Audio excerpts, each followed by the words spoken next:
Hello, welcome to 24 tricks విద్యాలయం. ఈరోజు ఈ వీడియోలో భారత రాజ్యాంగం రచనకు ముఖ్య ఆధారాలు గురించి తెలుసుకుందాం.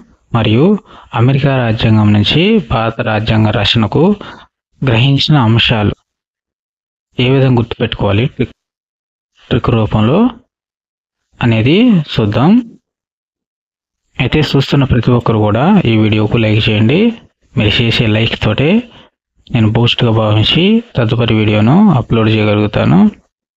ఇక టాపిక్లోకి వచ్చేసి భారత రాజ్యాంగ రచన తీరు ఆనాటి ప్రపంచ రాజ్యాంగాల ప్రభావం గణనీయంగా ఉంది. ప్రపంచ రాజ్యాంగాలలోని ఉత్తమ లక్షణాలను స్వల్ప మార్పులతో రాజ్యాంగంలో పొందుపరిచారు.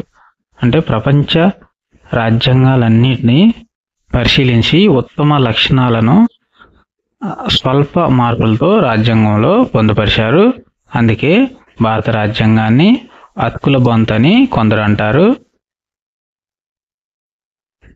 భారత రాజ్యాంగానికి అత్యంత ముఖ్యమైన ఆధారం భారత ప్రభుత్వ చట్టం.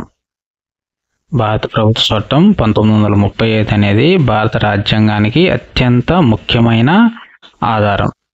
అందుకే భారత రాజ్యాంగాన్ని 1935 చట్టం యొక్క నకలుగా చెబుతారు. అయితే భారత రాజ్యాంగ రచనకు అమెరికా రాజ్యాంగం నుండి గ్రహించిన అంశాలను కోడ్ రూపంలో ఏ విధంగా గుర్తుపెట్టుకోవాలనేది చూద్దాం. కోడ్ వచ్చేసి అమెరికా ఈజ్ ఈక్వల్ టు పేరన్నా. పే అంటే ప్రాథమిక హక్కులు. పే పా మ్యాచ్ అయినాయి కాబట్టి పే అంటే ప్రాథమిక హక్కులు. ఇక్కడ పే అంటే ప్రాథమిక విధులు అని కూడా మనం గజిబిజి అవ్వచ్చు. కనుక హక్కులు అంటే అమెరికా ఎలా మ్యాచ్ అయినాయి ఎలా కూడా చూసుకోవచ్చు. రా అంటే రాష్ట్రపతిని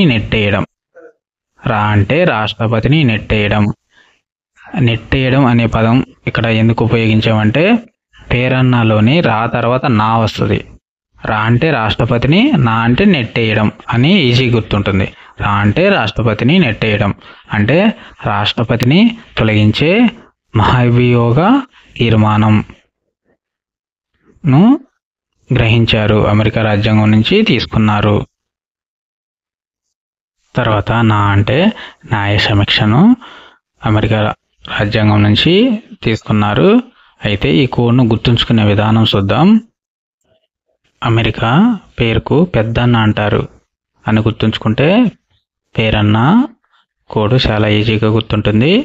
అమెరికా పేరుకు పెద్దన్న అంటారు అని గుర్తుంచుకుంటే ఈ కోడ్ పేరన్న చాలా సింపుల్గా గుర్తుంటుంది. ఈ కోడ్ నచ్చితే లైక్ చేయండి, షేర్ చేయండి. మరిన్ని ట్రిక్స్ అండ్ కోడ్స్ కోసం మా ఛానల్ ప్లేలిస్ట్లు చూడండి.